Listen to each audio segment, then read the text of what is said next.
जब अपने ही धोखा दें तो इंसान के पास दो ही रास्ते बचते हैं, या तो वो टूटकर खत्म हो जाए या फिर राख से उठकर ऐसा राक्षस बने जिसकी परछाई से भी लोग कांप उठें। यही है उस इंसान की दास्तान जिसने माफ करने की बजाय कसम खाई सबका खेल खत्म करने की। दोस्तों, ये कहानी है ज़ेल की, जो 20 साल बाद अपना बदला लेने लौटा है। कहानी शुरू होती है वहीं से जहां उसे अपने ही साथियों ने धोखा दिया था। कभी ज़ेल उन 14 लांसेस में से एक था, वो वीर योद्धा जिन्हें देश का रक्षक कहा जाता था, लेकिन किस्मत ने उसका साथ नहीं दिया। सम्राट ने उन्हें एक खतरनाक मिशन पर भेजा और वहीं सब कुछ बिखर गया। 14 में से 3 हीरोज रास्ते में ही मारे गए। 7 ने अपनी जान बचाने के लिए सबसे ताकतवर दुश्मनों से मुंह मोड़ लिया और भाग निकले। लेकिन ज़ेल और उसके 3 दोस्त इतने कमजोर नहीं थे। उन्होंने बहादुरी से लड़ाई की और अपने देश के लिए लड़ाई भी जीती। वापस आते समय जब वे जंगलों से गुजर रहे थे तो वही 7 हीरो जिन्होंने दुश्मनों से भागकर अपनी जान बचाई थी, उन पर हमला कर देते हैं। ज़ेल और उसके 3 थके हुए दोस्त जल्दी ही उन सबसे हार जाते हैं। 7 हीरोज ज़ेल के दोस्तों को मार देते हैं और उसकी आंख पर भी गहरा घाव कर देते हैं, लेकिन वो किसी तरह बच जाता है। बाद में ये 7 लांसेस 7 हीरोज के नाम से जाने जाते हैं, जबकि ज़ेल और उसके दोस्तों को विश्वासघात के 4 लांसेस कहा जाता है, क्योंकि 7 हीरोज ने घोषणा की थी कि ज़ेल और उसके दोस्त दुश्मनों से भाग गए थे। 20 साल बाद कैपिटल सिटी की रखवाली एक मॉनेस्ट्री द्वारा की जाती है ताकि कोई भी अवैध आदमी अंदर ना आ पाए। हर दिन कई लोग जो अवैध रूप से सीमा में प्रवेश करने की कोशिश करते हैं, उन्हें सार्वजनिक रूप से फांसी दी जाती है। और यह दिन भी कुछ अलग नहीं था। चीफ मंक राज 4 किसानों को फांसी पर लटकाता है। तभी उसे पीछे से कुछ हलचल सुनाई दी और वह देखता है कि उसके गार्ड्स को एक और घुसपैठिया मिला है जो एक छोटी लड़की है। राज को प्रवासियों से कोई हमदर्दी नहीं है, इसलिए वह उसे भी मौत का आदेश देता है। लेकिन शुक्र है हीरो ज़ेल उसके पीछे आता है, ये दावा करते हुए कि वह उसकी बहन है और वह उसके साथ वहां से जाने की कोशिश करता है। लेकिन राज बेवकूफ बनने वालों में से नहीं था। उसने ऐलान कर दिया कि अब दोनों को फांसी मिलेगी। इससे पहले कि ज़ेल कुछ कर पाता, एक लंबा नीले बालों वाला बंदा उनके पीछे आता है और उन दोनों को पकड़ लेता है, यह दिखावा करते हुए कि वह उनका रिश्तेदार है, और राज से माफी मांगता है और उसे कुछ सोने के सिक्के रिश्वत में देता है। ये ट्रिक काम करती है और राज उन्हें जाने देता है, जबकि नीले बालों वाला बंदा उन्हें बताता है कि वे बिना किसी प्लानिंग के इतनी आसानी से सीमा में प्रवेश नहीं कर सकते।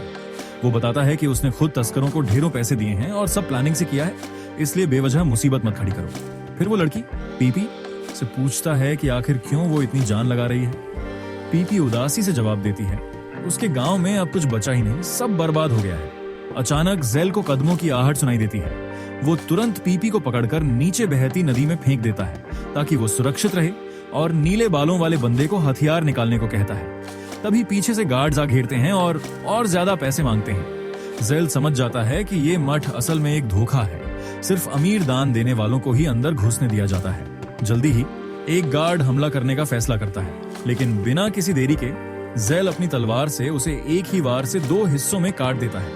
नीले बालों वाला बंदा हैरान हो जाता है, क्योंकि उसे नहीं पता कि ज़ेल एक पूर्व हीरो है।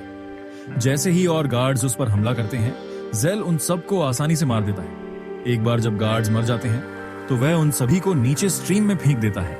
नीले बालों वाला बंदा उसे देखकर प्रभावित होता है और उससे मदद मांगता है। वह अपना परिचय वीड के रूप में देता है। उसे और पीपी को भी सीमा के अंदर ले जाने का वादा करता है। शाम को तीनों एक छोटी नाव से नदी के रास्ते निकलते हैं और एक शराब खाने में पहुंचते हैं। अंदर ज़ेल धड़ल्ले से शराब पीता है, लेकिन जल्दी ही वाइड उसे एक कमरे में तस्करों के सरगना अल्टिया से मिलने के लिए भेजता है। अल्टिया एक खूबसूरत बंदी निकलती है। वो ज़ेल से कहती है कि कल 7 हीरोज को देखने और उनके ऑटोग्राफ लेने का आखिरी मौका है, क्योंकि वो बॉर्डर्स पर एक गृह युद्ध को दबाने के लिए निकल रहे हैं। ये सुनकर ज़ेल की आंखों में बदले की आग और भड़क जाती है। लेकिन इससे पहले कि वो कुछ पूछ पाता, एक बंदा कमरे में घुसता है और कहता है कि मंक्स हथियार लेकर शराब खाने में है। अल्टिया जल्दी से बाहर जाती है। चीफ मंक रेजिन कहता है कि उसे खबर मिली है कि यह शराब खाना तस्करों का अड्डा है। अल्टिया मना करती है, लेकिन राज ने एक बौने को अंदर लाया था जिसकी उसने मदद की थी, और वो अपनी जान बचाने के लिए उसकी पूरी जानकारी दे देता है।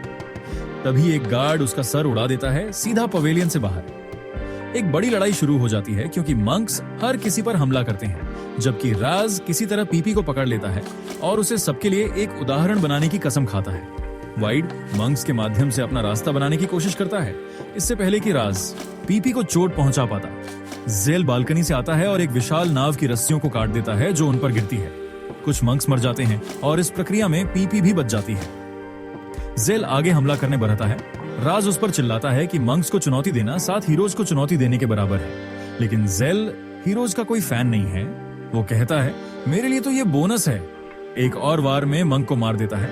राज जल्दी से बाहर निकल जाता है और जल्दी ही शहर में सायरन बजने लगते हैं, जिसका मतलब है कि सुरक्षा बढ़ा दी गई है। एल्टिया कहती है कि अब उन्हें कुछ दिनों के लिए छिपना होगा, लेकिन जेल कहता है कि वह किसी भी कीमत पर राजधानी में प्रवेश करेगा क्योंकि हीरोज कल निकल रहे हैं। एल्टिया जेल के जज्बे से इंप्रेस होकर बताती है कि एक सीक्रेट रास्ता है जिसके बारे में मठ नहीं जानता है और वे उसका उपयोग कर सकते हैं। जल्दी ही वे अंधेरी सुरंगों से भागना शुरू करते हैं। छोटे छोटे गॉब्लिन्स को मारते हैं जो उन पर हमला करते हैं, लेकिन जैसे ही बाहर निकलते हैं उनके सामने एक विशाल गोब्लिन खड़ा हो जाता है। एल्टिया सदमे से जम जाती है, मगर जेल बिना सोचे समझे सीधा हमला कर देता है। उसका तलवार उस दैत्य की मोटी चमड़ी को काट नहीं पाती और गोब्लिन उसे पकड़कर दीवार में दे मारता है। जेल बेहोश होकर गिर जाता है। अल्टिया घबरा जाती है, हम सब मरने वाले हैं। लेकिन वीड हार नहीं मानता और राक्षस के सिर पर एक धातु की अंगूठी फेंकता है।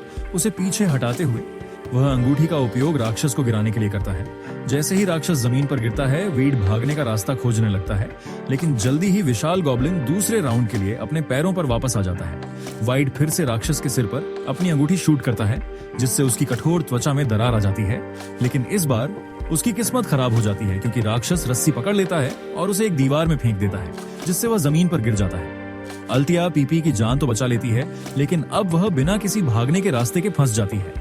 तभी अचानक जहां जेल पड़ा था वहां से तेज रोशनी उठती है। जेल उठकर सीधा कूदता है और एक ही वार में उस विशाल गोब्लिन को 2 हिस्सों में चीर देता है। अल्टिया लड़के की ताकत देखकर हैरान रह जाती है, जबकि जेल वाइड को उठने के लिए कहता है क्योंकि उन्हें शहर में प्रवेश करना है। जैसे ही वो निकलने लगते हैं, जेल को खतरे का एहसास होता है। अचानक एक जादुई स्लैश आता है जो गोब्लिन की लाश को राख बना देता है।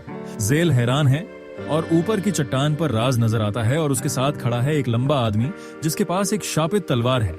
जेल को एहसास होता है कि स्थिति जल्दी ही हाथ से निकल सकती है और वह वीड और दूसरों को पीछे रहने के लिए कहता है। राज कहता है कि यह आदमी पहले एक तस्कर था, लेकिन अब वह उनके लिए काम करता है। तभी लंबा आदमी अपनी तलवार फिर से उठाता है। तभी जेल हैंडल से बंधी एक परी को देखता है जो दर्द से चिल्ला रही है और यही उन जादुई हमलों को बना रही थी। आदमी अपनी तलवार चलाता है जिससे एक हवाई स्लैश बनता है, लेकिन जेल बहादुरी से हमले को रोक देता है और उसे 2 टुकड़ों में काट देता है, जिससे राज और उसका भाड़े का टट्टू दोनों हैरान हो जाते हैं। जेल कहता है कि इस बेचारी परी को मत सताओ। पीपी भी देखती है कि जब भी जादुई हमलों का इस्तेमाल किया जाता है तो परी बहुत दर्द में लगती है। राज जेल पर हंसता है और आदमी को काम खत्म करने के लिए कहता है, लेकिन आदमी अपनी तलवार वापस लेता है, ये कहते हुए कि उसे यह सुनिश्चित करने के लिए पैसे दिए गए थे कि वे जहाज तक न पहुंच पाएं और अब वे जहाज को पकड़ने के लिए बहुत देर कर चुके हैं, जिसका मतलब है कि उसका काम हो गया है। राज तुरंत उसे रुकने के लिए कहता है और जेल को पूरी तरह से रगड़ने के लिए और भी पैसे की पेशकश करता है। तो आदमी सहमत हो जाता है और अपनी पूरी ताकत से जेल पर एक बार फिर हमला करता है, जिससे गुफा ढह जाती है। जेल गुफा के एक निचले स्तर पर गिर जाता है, जहां वह घायल होकर खड़े राज को देखता है, जो कहता है कि वह जानता है कि जेल की नस्ल को चांद से एनर्जी मिलती है, लेकिन गुफा के इस स्तर पर वह चांद को और नहीं देख सकता, जिसका मतलब है कि वह खत्म हो गया है। तुरंत ही हथियारों के साथ गार्ड्स का एक झुंड निकलता है और उसे पूरी तरह से घेर लेता है, इससे पहले कि वे उस पर हमला करें। जेल जल्दी से होश में आता है और हमलों से आसानी से बचता है। वह एक गार्ड पर तलवार चलाता है जो उसे से रोक लेता है। जेल प्रभावित लगता है और उसे एहसास होता है कि ये गार्ड्स निश्चित रूप से मजबूत हैं, जबकि गार्ड्स जेल की अविश्वसनीय ताकत से डर जाते हैं।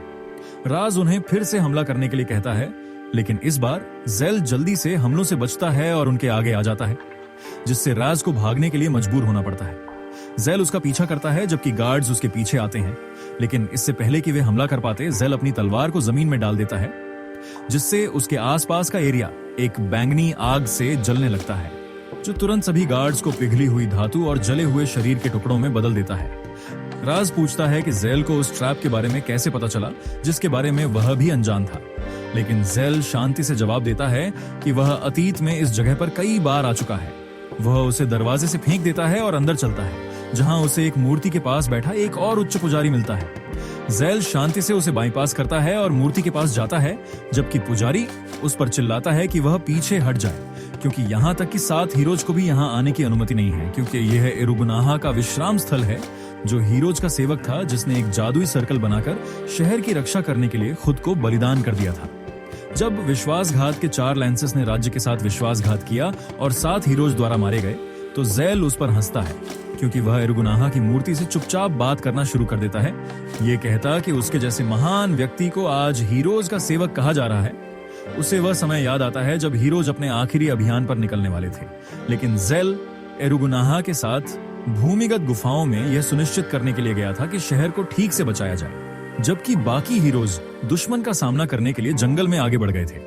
ज़ैल की आंखों से आंसू गिरते हैं, क्योंकि वह एरुगुनाहा की मूर्ति से कहता है कि जिस आदमी को वह अपना सबसे अच्छा दोस्त समझता था, वह सबसे ज्यादा हंस रहा था जब ज़ैल और उसके 3 अन्य दोस्तों को टुकड़ों में काट दिया गया था।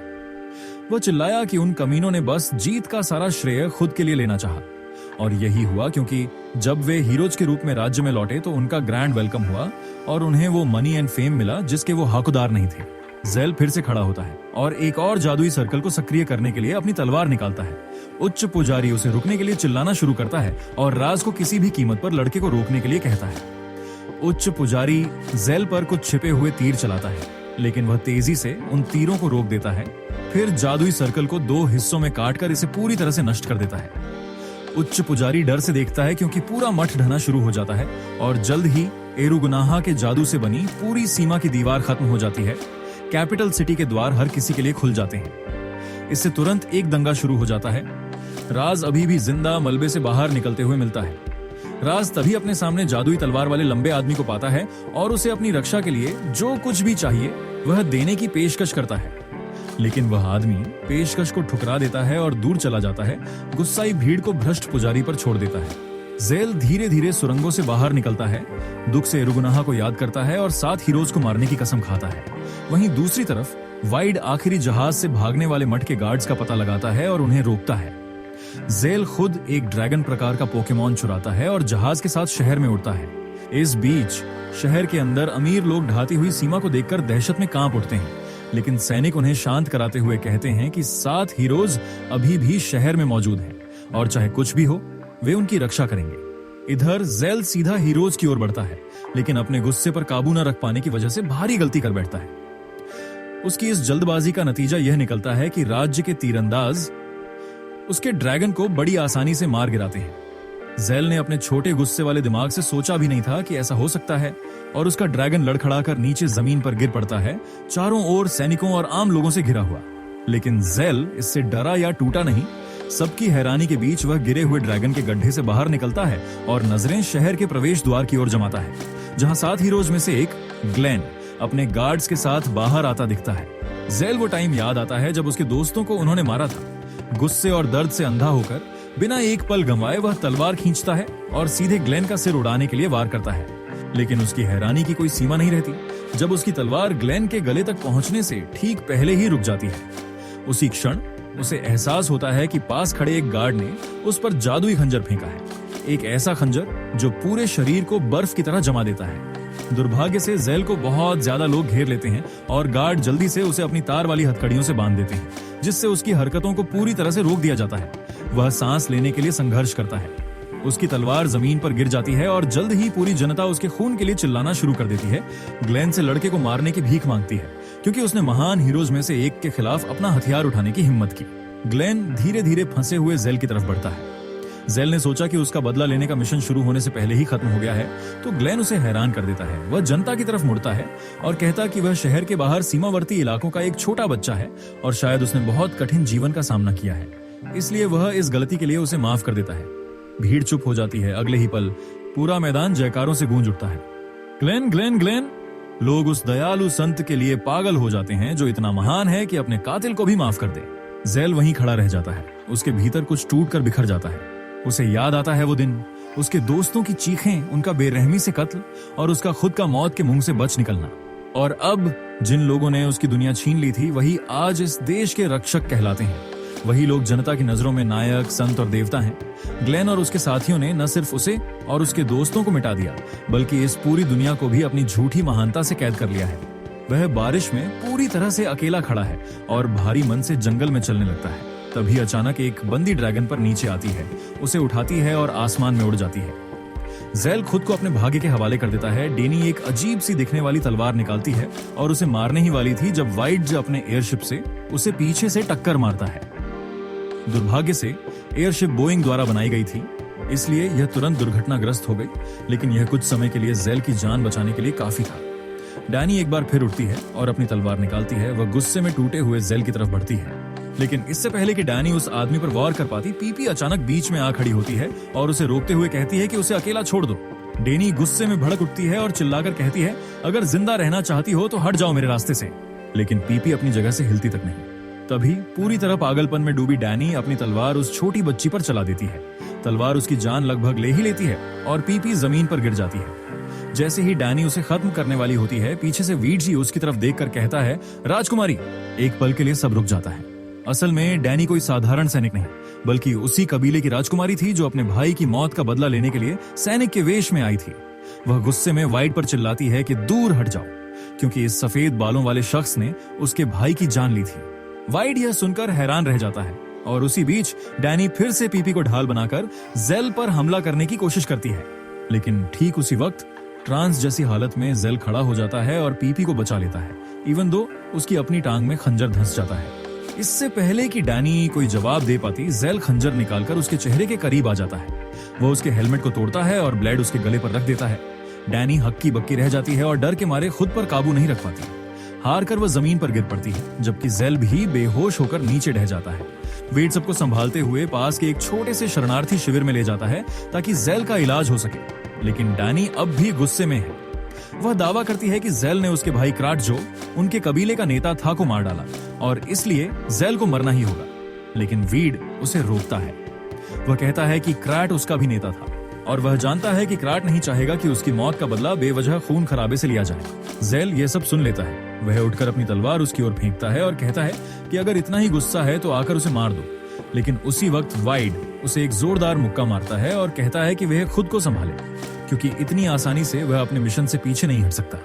फिर वह ड्रैगन की तरफ मुड़कर भी कहता है कि शांत रहो, क्योंकि ज़ेल उनकी मदद कर सकता है उनकी बड़ी बहन को ढूंढने में, जो शांति वार्ता के लिए पड़ोसी राज्य गई थी, लेकिन रास्ते में उसका अपहरण हो गया। ज़ेल कहता है कि वह कमजोर है और कुछ नहीं कर सकता, लेकिन वाइड के पेप टॉक के बाद आखिरकार वह मदद करने के लिए मान जाता है। कुछ दिन बीत जाते हैं। ज़ेल अब भी उदास और खोया हुआ है। तभी पीपी दौड़कर आती है और कहती है कि उसे अपने ही नस्ल के कुछ लोग मिले हैं।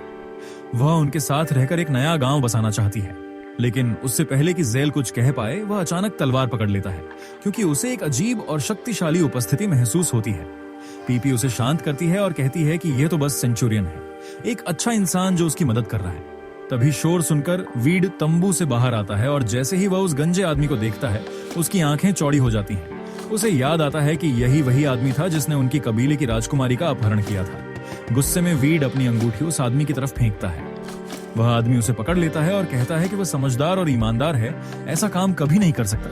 लेकिन वाइड को भरोसा नहीं होता और वह उसके गंजे सिर और अजीब व्यवहार का मजाक उड़ाना शुरू कर देता है। इससे सेंचुरियन भड़क जाता है और अपनी बंधी रस्सियां आसानी से तोड़ देता है। तभी एक छोटा लड़का ज़ेफी, जो पीपी की ही नस्ल का है, उसके पास आकर सुरक्षा की गुहार लगाता है, क्योंकि 4 आदमी उसका पीछा कर रहे थे। सेंचुरियन उन्हें एक एक मुक्के से गिरा देता है, लेकिन तुरंत ही डाकुओं का बड़ा गिरोह आ धमकता है और बच्चों को सौंप देने की मांग करता है। सेंचुरियन खंजर निकालता है, जिस पर हीरो लैंडग्रेव का निशान बना है। वह कहता है कि वह हीरो के आदेश पर काम कर रहा है, इसलिए पीछे हटो।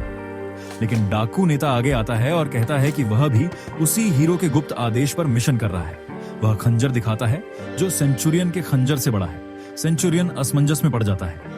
इससे पहले कि कोई पीपी को छू पाता, ज़ेल तलवार के एक ही वार में डाकुओं को बीच से चीर देता है। सब हैरान रह जाते हैं और ज़ेल पर एक साथ हमला कर देते हैं, लेकिन ज़ेल बिजली सी तेजी से चलता है और पसीना तक बहाए बिना सभी को खत्म कर देता है। डाकू नेता घबराकर अपना खंजर दिखाता है और कहता है कि हीरो इसका बदला लेगा, लेकिन ज़ेल उसकी तलवार को बीच से काट देता है। डाकू जमीन पर गिरकर सेंचुरियन से मदद की गुहार लगाता है। सेंचुरियन उसे छुरा घोंपता है और सच उगलने को कहता है। तभी अचानक एक आदमी फार्गो प्रकट होता है। डाकू उसकी तरफ भागकर कहता है कि उसने सब कुछ उसी के कहे अनुसार किया, लेकिन फार्गो बिना कुछ सुने उसकी गर्दन काट देता है। वह कहता है कि खंजर 1 महीने पहले चोरी हुआ था और यह डाकुओं के हाथ लग गया होगा। इसके बाद फार्गो ज़ेल के पास आता है और उसकी ताकत की तारीफ करता है, जबकि सेंचुरियन भी धन्यवाद देता है। लेकिन वाइड अब भी उस पर भरोसा नहीं करता और फार्गो से पूछता है उन्होंने पहली राजकुमारी शैरन का अपहरण क्यों किया। फार्गो उसकी तरफ देखता है और कहता है कि उनके पास एक सही वजह है और युद्ध को रोकने के लिए यह जरूरी था। वह ये भी कहता है कि अभी वह उसे रिहा नहीं कर सकता, लेकिन एक बैठक जरूर तय करवा सकता है। उसी शाम वे बाकी डाकुओं को हराने और कैदियों को आजाद कराने में कामयाब हो जाते हैं। इसके बाद सब सोने चले जाते हैं, जबकि वाइड और डैनी बैठक के लिए फार्गो के महल की ओर निकलते हैं। लेकिन उनकी हैरानी की बात यह थी कि रास्ते में वही डाकू अचानक सामने आ खड़े होते हैं जिन्हें ज़ेल ने उसी दिन मार गिराया था। वाइड डर से सिहर उठता है, क्योंकि यह शैडोलैंड्स का काला जादू था जो मरे हुओं को ज़ॉम्बी बना देता है। तुरंत एक भयंकर लड़ाई छिड़ जाती है। वाइड और डैनी पूरी कोशिश करते हैं भीड़ से बाहर निकलने की, लेकिन जितने भी ज़ॉम्बी गिरते हैं वे फिर से उठ खड़े होते हैं। फार्गो ये सब अपने महल की खिड़की से देखता है और सोच लेता है कि अब दोनों मरे ही समझो। फिर वह चुपचाप महल छोड़कर ज़ेफी के शिविर की ओर बढ़ता है, इरादा पूरे खानदान को मिटा देने का। वह तंबू में घुसता है और ज़ेफी को गहरी नींद में पाता है। तभी माता पिता जाग जाते हैं। फार्गो फुर्ती से मां को मार देता है और फिर पिता से भिड़ जाता है। थोड़ी झड़प के बाद वह उसे भी खत्म कर देता है, ज़ेफी को अकेला और असहाय छोड़कर। ठीक तभी जब वह बच्चे को मारने ही वाला होता है, पीछे से पीपी चिल्लाती है। उसने सब देख लिया था और फार्गो से विनती करती है कि ज़ेफी को छोड़ दे। उधर वाइड और डैनी ज़ॉम्बी से घिर चुके हैं। तभी डैनी को याद आता है कि वह ड्रैगन है। वह अपने ड्रैगन को बुलाती है और एक बार फिर वे दोनों बच निकलते हैं। डैनी ज़ॉम्बियों को तबाह कर देती है और वीड के साथ उड़कर शिविर लौट आती है। वहां वे देखते हैं फार्गो पीपी को बेरहमी से पीट रहा है। आश्चर्य की बात, इतने शोरगुल के बाद भी ज़ेफी गहरी नींद में है। फार्गो पीपी की बेकार कोशिशों पर हंसता है और ज़ेफी के मृत माता पिता से राक्षस बनाने के लिए काला जादू इस्तेमाल करता है। जैसे ही ज़ेफी होश में आता है, उसे फिर जमीन पर पटक दिया जाता है। फार्गो अब पीपी को मारने बढ़ता है, लेकिन उसी पल ज़ेल लौट आता है और उसका हमला रोक देता है। ज़ेल फार्गो की विकृत हालत देखकर ज्यादा हैरान नहीं होता, क्योंकि वह पहले से जानता था कि फार्गो दुष्ट हीरो लैंडग्रेव का दाहिना हाथ है। ज़ेल जादू से अपनी तलवारों और पूंछ से कई टेंटिकल्स बनाता है और फार्गो पर टूट पड़ता है। फार्गो दंग रह जाता है कि एक बच्चा इतना ताकतवर कैसे हो सकता है। ज़ेल रुकता नहीं, वह फार्गो की बाहें भी काट देता है। लेकिन इस अफरा तफरी में शिविर के लोग जाग जाते हैं। वे भयानक नजारे को देखकर मान लेते हैं कि ज़ेल ही बज़क होकर ज़ेफी के परिवार को मार चुका है और अब फार्गो को भी घायल कर दिया है, जो उन्हें बचाने आया था। गांव वाले डंडों और पत्थरों से ज़ेल पर टूट पड़ते हैं। ज़ेल एक पल सोचता है, क्या इन्हें भी मार दूं? लेकिन तभी ड्रैगन आ जाता है और उसे उठा ले जाता है। सुबह होते ही पीपी नेताओं को समझाने की कोशिश करती है कि सबने गलत समझा है, मगर कोई एक छोटी बच्ची की बात पर विश्वास नहीं करता। इस बीच डैनी ज़ेल से माफी मांगती है और उसके मिशन में मदद करने का वादा करती है। वे दोनों ड्रैगन पर सवार होकर लैंडग्रेव के महल की ओर निकल पड़ते हैं, लेकिन महल पहले से तैयार था। गार्ड्स ने चारों ओर सेना तैनात कर दी थी। तीरंदाज निशाना साधते हैं और जल्दी ही महल से विशाल तोपखाना बाहर निकल आता है। वीड हैरान होता है, लेकिन ज़ेल उसे पहचान लेता है, वही हथियार जिसे उसने और लैंडग्रेव ने युवावस्था में मिलकर बनाया था। उस वक्त साम्राज्य खतरे में था और ये हथियार आखिरी उम्मीद। अब वही हथियार उनके खिलाफ है। तोपखाना गरजता है और एक विशाल विस्फोट उनकी ओर बढ़ता है। सबको लगता है ज़ेल मारा गया, लेकिन धुएं से डैनी का ड्रैगन निकलता है और उड़ जाता है। ड्रैगन ब्रिगेड उसका पीछा करती है, मगर ज़ेल और उसके साथी कहीं नहीं मिलते। महल में अफरा तफरी मच जाती है, लेकिन ज़ेल महल को अच्छी तरह जानता है। वह गुप्त रास्ते से सबको निकाल ले जाता है। तभी सामने आ जाता है गंजा सेंचुरियन। चौंकाने वाली बात यह कि केवल लैंडग्रेव के करीबी ही उस रास्ते के बारे में जानते थे। ज़ेल और उसके साथी तलवारें तानते हैं और उससे रास्ता छोड़ने को कहते हैं, लेकिन सेंचुरियन रोने लगता है। वह मानता है कि फार्गो किस तरह का राक्षस था और ये भी स्वीकार करता है कि इतने दिन उसने गलत इंसानों की सेवा की। अब वह और साथ नहीं देगा। वह बताता है कि लैंडग्रेव और फार्गो मिलकर कुछ बहुत खतरनाक योजना बना रही है। वह यह भी कहता है कि राजकुमारी शैरन को पकड़ने और उसे मंदिर में लाने वाला वही था। वीड को इस बात पर गुस्सा आता है और वह उसकी गर्दन पकड़ लेता है, लेकिन ज़ेल उसे शांत होने के लिए कहता है। सेंचुरियन उस जगह ले जाने का वादा करता है जहां उसने लड़कियों को छोड़ा था और उन तीनों को दासियों के कपड़े पहनाता है। जल्द ही वह उन्हें सुरंगों के एक जाल से होकर एक बड़े दरवाजे तक ले जाता है, जहां नकाबपोश लोगों का एक समूह उससे लड़कियों को सौंपने को कहता है। लेकिन इस बार गंजा आदमी उनसे फार्गो को बुलाने के लिए कहता है, क्योंकि वह उससे बात करना चाहता है। बड़े गंजे आदमी से डरकर नकाबपोश लोग तुरंत फार्गो को लाने के लिए वापस चले जाते हैं, जो धीरे धीरे एक घायल हाथ के साथ बाहर आता है। उसे एहसास होता है कि सेंचुरियन के दिमाग में कुछ गड़बड़ है, क्योंकि वह लड़कियों के साथ क्या कर रहा था और इसे खुद देखना चाहता था। वह रोना शुरू कर देता है और खुलासा करता है कि उसने फार्गो को कैंप में जेफी के माता पिता को मारते देखा था, लेकिन फार्गो चालाक है और मेरे एक्स की तरह उसे गैसलाइट करना शुरू कर देता है। वह कहता है कि जेफी के माता पिता राज्य के दुश्मन थे, इसलिए उसे उन्हें मारने के लिए मजबूर होना पड़ा। गंजे आदमी में बाल के साथ साथ दिमाग भी कम लगते हैं, क्योंकि वह तुरंत इस बात पर विश्वास कर लेता है और जेल तथा दूसरों को बताता है कि यह सिर्फ एक गलतफहमी थी। फार्गो को तुरंत एहसास होता है कि घुसपैठिए यहाँ है और सेंचुरियन के शरीर में 2 बार छुरा घोंपता है, लेकिन इससे पहले कि वह गंजे आदमी को खत्म कर पाता, जेल बीच में कूद पड़ता है और हमले को रोकता है। जैसे ही जेल उस पर कूदता है, फार्गो पीछे हट जाता है, लेकिन आखिरी पल में वह जेल के हमले को रोक लेता है। ही रियलाइज कि अपनी कमजोर हालत में जेल से लड़ना मुश्किल होगा। वह उसके लिए एक जाल बिछाने और एक सौदा करने की पेशकश करने का फैसला करता है, पर जेल का मूड ठीक नहीं है और कहता है कि वह उसे यहीं मार देगा और फिर दासियों को उनके स्थानों पर वापस ले जाएगा। फार्गो एक पागल की तरह हंसता है और वह यह खुलासा करता है कि उसने लगभग सभी लड़कियों को जीवित झोंबी में बदल दिया है। जेल गुस्से से आग बबूला हो जाता है, लेकिन वह कमीना उसका हमला रोक लेता है। जेल को पीछे धकेल देता है, क्योंकि वह अनगिनत टेंटिकल्स के खिलाफ खुद का बचाव करने की कोशिश करता है। जेल को एक बार फिर पीछे धकेल दिया जाता है, जबकि वीड उससे इस राक्षस के खिलाफ अपनी खुद की काली तलवारों का इस्तेमाल करने को कहता है। जेल जवाब देता है कि जब वह चांद नहीं देख सकता तो वह अपनी सारी शक्तियों का इस्तेमाल नहीं कर सकता, जिसका मतलब है कि वह यहाँ बहुत नुकसान में है। वेड को यह एहसास होता है और मदद के लिए तुरंत कूद पड़ता है। उसके बाद डैनी दूसरी दिशा से आती है, दोनों तरफ से हमला करते हैं। फार्गो इसे आसानी से देख लेता है और हंसता है और हारे हुए लोगों को नजरअंदाज करने का फैसला करता है। अपनी सारी टेंटिकल्स को जेल पर केंद्रित करता है।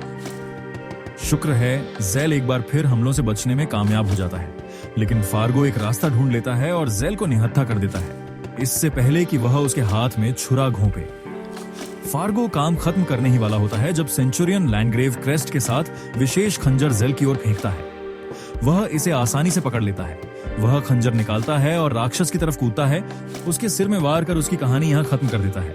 जेल एक बार फिर उठ जाता है और बिना कुछ कहे वाइड और डैनी से अगले कमरे में उसका पीछा करने के लिए कहता है, जबकि वे सेंचुरियन को मरे हुए फार्गो पर रोने के लिए छोड़ देते हैं। जल्द ही वे सीक्रेट रूम में प्रवेश करते हैं, जहां एक मंदिर स्थित है, और वे वहां खड़े लैंडग्रेव को कुछ वैज्ञानिकों के साथ देखते हैं, जबकि राजकुमारी शैरन को एक वेदी से बांधा गया है और कुछ अजीब जटिलाएं उसकी जीवन शक्ति चूस रही है। जेल वही करना शुरू कर देता है जो वह सबसे अच्छा करता है, जो कोई भी उसके पास आता है उसे काटना, जबकि वैज्ञानिक डर से कांपते हैं। पर लैंडग्रेव अभी भी बहुत चिंतित नहीं लगता है और उनसे अपना काम जारी रखने के लिए कहता है। लेकिन जल्द ही वाइड और डैनी भी कक्ष में प्रवेश करते हैं और तुरंत शैरन की ओर बढ़ते हैं। वे बाकी वैज्ञानिकों को मारते हैं और शैरन को वेदी से आजाद कराते हैं, जहां वह मुश्किल से जीवित पड़ी है। लैंडग्रेव उग्र हो जाता है और उन पर चिल्लाता है कि वही वह हीरो है जिसने साम्राज्य को दुश्मन साम्राज्य के बुरे हाथों से बचाया और उन्हें उसके खिलाफ लड़ने के बजाय उसके पैर चूमने चाहिए। लेकिन यह सिर्फ जेल को और दुखी करता है, क्योंकि वह सोचता है कि क्या कभी ऐसा समय था जब लैंडग्रेव एक महान योद्धा था। लैंडग्रेव अभी भी जेल को नहीं पहचानता और सोचता है कि यह बच्चा उसे इतनी दया से क्यों देख रहा है। लेकिन इससे पहले कि वह समझ पाता कि वह कौन था, जेल एक तेज वार से उस पर हमला करता है। पर लैंडग्रेव जितना दिखता है उससे कहीं ज्यादा तेज है, क्योंकि वह कुछ बंदरों जैसी हरकतों के साथ हमलों को रोकता है और जमीन पर वापस उतरता है। जेल एक बार फिर हमला करने की कोशिश करता है, लेकिन लैंडग्रेव अपनी खुद की तलवार से उसके वार को रोकता है और उसे पीछे धकेलता है। वह दावा करते हुए कहता है कि जेल उसका सामना करने के लिए काफी मजबूत नहीं है, जबकि जेल इस तथ्य को कोसता है कि वह अभी चांद नहीं देख सकता। इस बार लैंडग्रेव हमला करता है और जेल पर हमला करने की कोशिश करता है, जो एक मजबूत किक को रोकने से पहले वार को चला लेता है। लैंडग्रेव तुरंत कुछ खंजर फेंकता है, जिन्हें जेल साइड स्टेप करता है, लेकिन लैंडग्रेव धक्का देता है और हमलों की एक बाढ़ के साथ जेल को वापस जाने के लिए मजबूर करता है। लैंडग्रेव को एहसास होता है कि उसे कुछ गंदी चाल चलनी होगी, इसलिए वह चुपके से एक और खंजर निकालता है और जेल की पीठ के पार काटने में कामयाब होता है। इससे पहले कि वह जश्न मना पाता, लैंडग्रेव को एहसास होता है कि वह भी इस प्रक्रिया में कट गया है। इस अपमान से भड़ककर लैंडग्रेव सीधे जेल पर टूट पड़ता है, लेकिन इस बार जेल ऊपरी हाथ ले लेता है और उसे पीठ पर वार कर देता है। वह जानता है कि लैंडग्रेव गुस्से में अंधा हो जाता है, इसलिए वह उसे और भी भड़काता है। जो काम करता है, लैंडग्रेव बेकाबू होकर पूरा जोर लगाता है, लेकिन जेल उसके शरीर पर बार बार वार करता है। यह एक खून खराबे में तब्दील हो जाता है, क्योंकि जेल और लैंडग्रेव दोनों बिना रुके के एक दूसरे पर बार बार हमला करते हैं। अचानक लैंडग्रेव को एहसास होता है कि ये हमले उसे परिचित लगते हैं। वह पीछे हटता है और पूछता है कि उसने ये चालें कहां से सीखी। लेकिन जैसे ही जेल एक बार फिर अपना रुख लेता है, लैंडग्रेव को यह याद रखने के लिए मजबूर होना पड़ता है कि वह उन नायकों में से एक है जिन्हें उन्होंने खुद को बचाने के लिए मार डाला था। ज़ेल इस भ्रम का फायदा उठाता है और लैंडग्रेव के सदमे का उपयोग उसके खिलाफ करता है। एक विशेष हमला करता है। लैंडग्रेव को पूरे शरीर में छुरा घूमता है। लैंडग्रेव जमीन पर गिर जाता है, जबकि ज़ेल खुद को काम खत्म करने के लिए मजबूर करता है। लैंडग्रेव अपनी आंखों पर विश्वास नहीं कर सकता और पूछता है कि ज़ेल जिंदा रहने में कैसे कामयाब हुआ जब उसे टुकड़ों में काट दिया गया और एक चट्टान से फेंक दिया गया। लेकिन ज़ेल जवाब देने से इनकार करता है और मारने के लिए जाता है, इससे ठीक पहले कि वह अंतिम वार कर पाता। बख्तरबंद योद्धा दासियों का एक समूह निकलता है और उसे चारों तरफ से घेरने से पहले उसके हमलों को रोकता है। ज़ेल लड़ने के लिए बहुत थका हुआ है और जमीन पर गिर जाता है, जबकि लैंडग्रेव उत्सुकता से उससे इतने साल बाद भी युवा दिखने का रहस्य पूछता है। ज़ेल को एहसास होता है कि लैंडग्रेव अपनी उम्र को उलटने के लिए उन सभी अर्धमानव महिलाओं का उपयोग कर रहा था, जबकि लैंडग्रेव वैज्ञानिकों को बताता है कि उन्हें अपने प्रयोग को करने के लिए एकदम सही नमूना मिल गया है। वह वैज्ञानिकों को उस पर शापित बग लगाने का निर्देश देता है जो मूल रूप से उसे एक गुलाम बना देगा। लेकिन इससे पहले कि वे कुछ कर पाते, ज़ेल गुस्से में आ जाता है और उसके शरीर से काले टेंटिकल्स का एक समूह निकलता है जो उसके चारों ओर के वैज्ञानिकों को मारता है। लैंडग्रेव को एहसास होता है कि कुछ बहुत गलत है और योद्धाओं को उसे मारने का आदेश देता है, लेकिन ज़ेल बस हंसता है और उन सबको धूल चटा देता है। लैंडग्रेव एक साइको की तरह चिल्लाना शुरू कर देता है और महिला योद्धाओं को राक्षस को मारने के लिए कहता है, लेकिन ज़ेल उन्हें जल्दी से खत्म कर देता है और उन्हें वापस रसोई में भेज देता है। लैंडग्रेव इस दृश्य पर भयभीत है, लेकिन इससे पहले कि वह भाग पाता, छत से एक विशाल बोल्डर गिरता है और उसे उसके नीचे कुचल देता है। ज़ेल एक पूर्ण मनोरोगी की तरह हंसता है क्योंकि वह अपने चारों ओर हर किसी को मौत और विनाश देता है, जिससे यहां तक कि वीड और डैनी भी डर जाते हैं। लेकिन उसका गुस्सा सिर्फ लैंडग्रेव पर था। एक वैज्ञानिक ने उससे पूछा कि क्या वह उस पर कुछ प्रयोग कर सकता है और ज़ेल ने उसे बीच से काटकर जवाब दिया। लैंडग्रेव को विश्वास नहीं हो रहा था कि यह उसके साथ हो रहा है और वह फर्श पर रेंगने लगा, जबकि ज़ेल ने उससे कहा कि वह पहले की तरह ही बड़ा कमीना है जो उसे मारना बहुत आसान बना देगा। लैंडग्रेव अपनी जान की भीख मांगता है, लेकिन ज़ेल ने उसका हाथ काट दिया, ये दावा करते हुए कि उसके लिए कोई दया नहीं होगी। लैंडग्रेव फिर से ज़ेल को याद दिलाकर हेरफेर करने और गैसलाइट करने का फैसला करता है कि उन्होंने एक साथ कितनी बार लड़ाई लड़ी और एक दूसरे की मदद की। लेकिन मेरे एक्स के विपरीत लैंडग्रेव इसमें बहुत अच्छा नहीं है, जिसका नतीजा उसकी मौत होती है क्योंकि ज़ेल उसे पूरे शरीर में छुरा घोंपकर स्विस चीज बना देता है। वाइड और डैनी दोनों दहशत में देखते हैं क्योंकि ज़ेल लैंडग्रेव के मृत शरीर को देखता है, यह दावा करते हुए कि अभी 6 और बाकी हैं, लेकिन जल्द ही उसकी शक्तियां खत्म हो जाती हैं और वह बेहोश होकर जमीन पर गिर जाता है। डैनी उसे जल्दी से पकड़ लेती है और उसे एहसास होता है कि उसका शरीर बहुत पतला और कमजोर है। वह घबराने लगती है, लेकिन उसकी बड़ी बहन उससे चिंता न करने के लिए कहती है क्योंकि ज़ेल बच जाएगा। उसके अनुसार उसने अपनी शक्तियों पर नियंत्रण खो दिया और एक बार में एक बड़ी मात्रा में उसे बाहर निकाल दिया, लेकिन उसे पर्याप्त आराम के साथ ठीक हो जाना चाहिए। ये एक राहत की बात थी, लेकिन समस्याएं खत्म नहीं होती हैं क्योंकि गुफा गिरने लगती है और पास की झील से पानी हॉल के अंदर घुसने लगता है। डैनी तुरंत ज़ेल को अपने कंधे पर उठा लेती है और बाहर निकलने की तरफ दौड़ती है। उसके बाद वीड और शैरन आते हैं और रास्ते में वे सेंचुरियन को भी देखते हैं, जो अभी भी फार्गो की मौत से उबर नहीं पाया है और गिरती हुई सुरंगों में मर जाता है।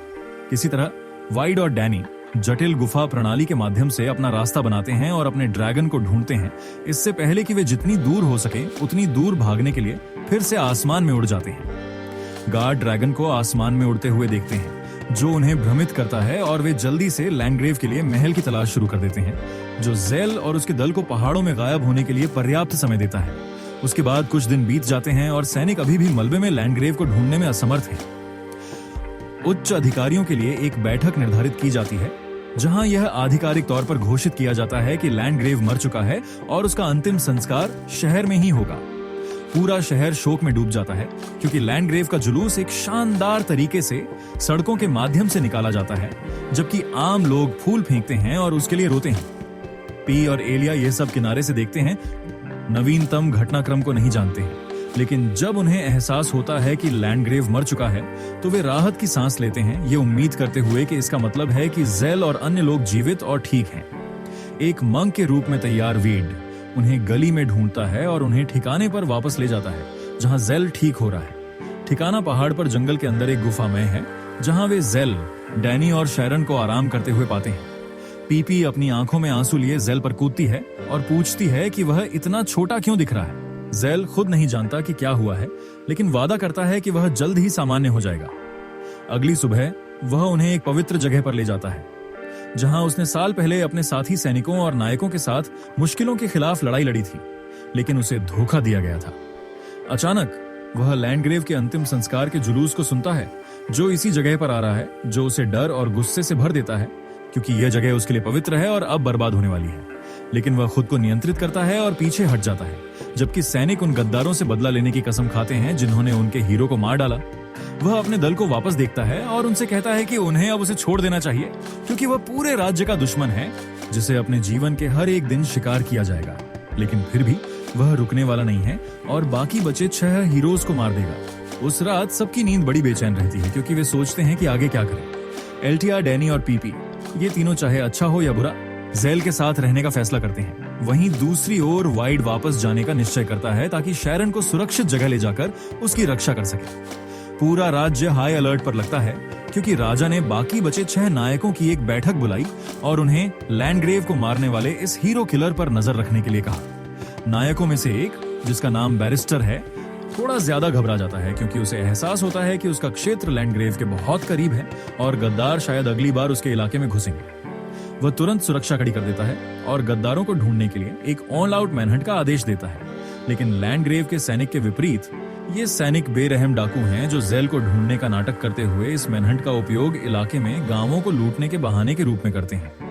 जब वे एक ऐसे ही गांव को लूट रहे थे, ज़ेल कार्रवाई करने का फैसला करता है और खुले में चलता है। सैनिक पहले तो भ्रमित हो जाते हैं, यह सोचकर कि यह बच्चा कोई महत्वपूर्ण नहीं हो सकता है, जबकि सैनिकों में से एक सफेद बाल और डरी हुई आंखों को पहचान लेता है। वे सब एक साथ हमला करते हैं, लेकिन वह एक ही वार में उन्हें जल्दी से खत्म कर देता है, इससे पहले कि वह आगे बढ़ता है। जब वह गांवों में इन सैनिकों से निपट रहा था, एलिया और लड़कियों को एक मधुशाला में भेजा गया था, जहां वे इस इलाके के बारे में जितनी हो सके उतनी जानकारी प्राप्त करने के लिए परफॉर्मर्स के रूप में काम कर रहे थे। पीपी को परफॉर्मर बनना पसंद नहीं है, लेकिन डैनी के साथ उसका नृत्य अभी शहर की चर्चा है और हर कोई उन्हें देखना चाहता है। ऐसी ही एक रात, जबकि कुछ अभिनेता ज़ेल और उसने कैसे धोखे से लैंडग्रेव को मारा, इस पर एक नाटक कर रहे थे। जब कुछ सैनिक मधुशाला में घुसते हैं और उन्हें दूर धकेल देते हैं, तो वे अभिनेताओं से कहते हैं कि वे चले जाएं, क्योंकि वे यहाँ लड़कियों को नाचते हुए देखने आए हैं। लेकिन इससे पहले कि सैनिक अभिनेताओं में से एक को चोट पहुंचा पाता, डैनी तुरंत कार्रवाई में कूद जाती है और उसके वार को रोकती है। दुर्भाग्य से उसके लिए सैनिक की तलवार बहुत मजबूत है और उसकी लकड़ी की छड़ी को काटती है, जिससे वह निहत्था हो जाती है। लेकिन इससे पहले कि सैनिक हमला कर पाता, दर्शकों में से एक आदमी जिसका नाम फीस्ट है, उसे पीछे से पकड़ लेता है, इससे पहले कि वह उसे दूर फेंके। वह कहता है कि ये अभिनेता उसकी कहानी दिखाने के लिए अपना बेस्ट दे रहे हैं और हर किसी को उसका सम्मान करना चाहिए। लेकिन सैनिकों को कुछ और लगता है और उस पर हमला करने की कोशिश करते हैं और केवल उनके हाथ और पैर टूटते हैं। जल्द ही वह आदमी मधुशाला को छोड़ देता है, जबकि ज़ेल भीड़ के बीच बाहर खड़ा था। उसे एहसास होता है कि वह आदमी देश के सबसे मजबूत तलवारबाजों में से एक है और फिलहाल ग्लेन के तहत काम कर रहा है। इसलिए वह फैसला करता है कि यह अंदर जाने का सही समय नहीं है और छिप जाता है। उसके बाद कुछ दिन बीत जाते हैं, जब एक दिन 4 नाइट्स हीरो किलर को ढूंढने के लिए पीपी के कमरे में घुसते हैं। पीपी सदमे में हो जाती है, क्योंकि चश्मे वाले पुरुषों में से एक के पास एक विशेष आत्मा है जो अर्ध मानवों का पता लगा सकती है। आत्मा पीपी को थोड़ा सूंघती है, जैसे एक नारकोटिक्स कुत्ता करता है, इससे पहले कि वह पीछे हटती है। जबकि पीपी बहुत डरी हुई है, क्योंकि वह सोचती है कि वह इस नई घटना के बारे में दूसरों को कैसे बता सकती है। अचानक आत्मा को एक नई गंध आती है और वह जोर से चमकने लगती है, तो चारों नाइट्स तुरंत नए निशान का पीछा करते हुए निकल जाते हैं। इस सब से अनजान ज़ेल गलियारों से गुजर रहा था, जबकि वह अपनी अगली चाल के बारे में सोच रहा था। वह अचानक 4 नाइट्स के आमने सामने आता है। आत्मा जोर से चमकने लगती है, यह दर्शाते हुए कि यह वही आदमी है जिसे वे ढूंढ रहे थे। जबकि नाइट्स का नेता, जिसका नाम एल्सेरिया है, अपना परिचय देती है और ज़ेल से तुरंत आत्मसमर्पण करने के लिए कहती है। साम्राज्य के दूसरी तरफ फीस्ट ग्लेन के नियंत्रण में शहर में वापस आता है, जहां वह उसे लेजेंडरी सोर्ड्समैन एकेडमी में ट्रेनिंग करते हुए पाता है। बिना किसी चेतावनी के फीस्ट सभी गार्डों और सैनिकों को एक्सट्रीम आसानी से पार कर जाता है और ग्लेन पर खुद हमला करने की कोशिश करता है। उसके हमले को एक हीरो द्वारा रोक दिया जाता है, जबकि अन्य गार्ड एक हीरो पर हमला होते देखकर हॉरिफाइड हो जाते हैं। फीस्ट ग्लेन से कहता है कि उसके गार्ड बहुत स्लो हैं, लेकिन ग्लेन मजे के मूड में नहीं है और उसे एक मीटिंग के लिए अपने चेंबर में ले जाता है। वह फीस्ट से पूछता है कि क्या उसने गद्दारों के हीरो किलर के बारे में सुना है, जो देश के चारों ओर घूम रहा है, और फीस्ट को उस गद्दार को मारने और उसका सिर उसके पास लाने का आदेश देता है। फीस्ट बिल्कुल नहीं झिझकता है और तुरंत मिशन को स्वीकार करता है, जबकि बाकी वरिष्ठ गार्ड गुस्से में देखते हैं क्योंकि वे उससे ज्यादा उम्र के हैं और फिर भी हीरो ने उसे इतने महत्वपूर्ण मिशन के लिए चुना। सीनियर नाइट्स में से एक, जिसका नाम रोसेन है, उनसे कहता है कि इसे पर्सनल न लें क्योंकि ग्लेन फीस्ट को लंबे समय से जानता है और उसे अपने पूर्व मास्टर ग्ली की देखभाल में छोड़ दिया था, जो एकेडमी चलाता है। उसके अनुसार फीस्ट अभी देश के सबसे मजबूत तलवारबाजों में से एक है और एकमात्र लोगों में से एक है जो सबसे मजबूत तलवारबाज का टाइटल विरासत में पाने का सपना भी देखता है, जो एक समय ज़ेल के पास था। छत पर वापस ग्लेन पुरुषों को ग्ली के साथ ट्रेनिंग करते हुए देखता है और उससे पूछता है कि क्या वह अभी भी ज़ेल को मारने के लिए उससे नाराज है। ग्ली की आवाज इमोशंस के साथ भारी हो जाती है क्योंकि वह दावा करती है कि वह ऐसा करने के लिए उसे कभी माफ नहीं कर सकती, क्योंकि ज़ेल सबसे गिफ्टेड और प्रतिभाशाली युवा आदमी था जिसे उसने कभी ट्रेन किया था। साल की उम्र में वह पहले से ही दुनिया का सबसे मजबूत तलवारबाज था और उसकी शक्तियां हर एक दिन बढ़ रही थी। इससे बढ़कर वह एक गोद लिया बच्चा था, क्योंकि जब से वह एक युवा अनाथ था तब से उसने उसे पाला था। वह दावा करती है कि उसे अभी भी यह मानना बहुत मुश्किल लगता है कि ज़ेल देश के साथ धोखा कर सकता है, क्योंकि वह सबसे स्वीटेस्ट और राइचियस लोगों में से एक था जिसे वह कभी जानती थी। ग्लेन दुख से नीचे देखता है और आखिरकार खुलासा करता है कि ज़ेल ने वास्तव में किंगडम को जानबूझकर धोखा नहीं दिया था और उसका दिल सही जगह पर था, लेकिन वह उसकी प्रतिभा से इतना जेलस था कि उन्होंने उसे और 3 अन्य हीरोज को मार डाला। ग्ली इस रेवलेशन पर शॉक हो जाती है और आंखों में आंसू भरकर वह पूछती है कि अगर उसने कभी कुछ गलत नहीं किया तो उसे अपना नाम कीचड़ में क्यों घसीटना पड़ा और उसे गद्दार क्यों कहा। ग्लेन उससे कहता है कि उसे अपना मुंह बंद रखना चाहिए और अपनी कस्मों के अनुसार किंगडम की ईमानदारी से सेवा करनी चाहिए, अन्यथा ग्लेन के पास उसे मारने के अलावा कोई और चॉइस नहीं होगा। ग्ली अपने आंसू रोकती है और उसे कहती है कि वह उससे नहीं डरती है, लेकिन साथ ही वह जानती है कि किंगडम के लिए उसका कर्तव्य उसके पर्सनल हेट्रेड से ज्यादा महत्वपूर्ण है, तो वह देश की शांति के लिए काम करना जारी रखेगी। बैरिस्टर के इलाके में वापस 4 नाइट्स ज़ेल का छतों से पीछा करते हैं और उसे पीछे से हमला करते हैं, जबकि वह भागते हुए हमले को डिफेंड और ब्लॉक करता रहता है। एल्सेरिया उसे एक कायर कहती है और उनका सामना करने के लिए उस पर चिल्लाती है, लेकिन ज़ेल के पास वह ऑप्शन नहीं है क्योंकि उसने अपनी सभी चीजें और हथियार भूमिगत स्टैश में रखे थे, जबकि वह शहर में छिपा हुआ था। अचानक डैनी अपनी तलवारों को दोहराते हुए छत पर कूदती है और 4 नाइट्स से पीछे हटने के लिए कहती है। एल्सेरिया यह जानकर हैरान है कि गद्दार के दोस्त हैं, लेकिन यह डैनी को ट्रिगर करता है, जो एक शॉक में एल्सेरिया पर चिल्लाती है। उसे एक गद्दार कहती है क्योंकि उसने लैंडग्रेव को मारकर सही काम किया। वह दावा करती है कि एल्सेरिया को कोई आइडिया नहीं है कि वह पृथ्वी पर सबसे विकृत राक्षसों के लिए काम कर रही है, जबकि ज़ेल असली हीरो है जिसके लिए वह लड़ने में मरने के लिए तैयार है। इसके साथ वह अपनी तलवारों के साथ एल्सेरिया की ओर कूदती है, लेकिन उसके टीममेट्स तुरंत उस पर चेन्स फेंकते हैं। शुक्र है ज़ेल चेन्स को डिफ्लेक्ट करता है, जबकि डैनी एल्सेरिया के साथ बार बार टकराती है, जबकि ज़ेल को उसके टीममेट्स द्वारा हमला किया जाता रहता है। जल्द ही यह एक ऑल आउट डेथ मैच में बदल जाता है, क्योंकि ज़ेल अपने छोटे डैगर से अपनी जान के लिए लड़ता है, जबकि डैनी एल्सेरिया के साथ तालमेल बनाए रखने की कोशिश करती है। दुर्भाग्य से वे आउटनंबर्ड हैं और एल्सेरिया के दल का नर्ड उसे आग मैजिक से दूर करने के लिए ब्लास्ट करता है। डैनी कमजोर नहीं है और फिर से लड़ने के लिए खड़ी हो जाती है, जबकि ज़ेल उस पर चिल्लाता है कि वह पीछे हट जाए क्योंकि वे यहां नहीं लड़ सकते हैं। उसके लापरवाह लड़ाई स्टाइल के कारण ज़ेल दुश्मनों पर ध्यान केंद्रित करने में असमर्थ है और लगातार उससे डिस्ट्रैक्टेड होता रहता है।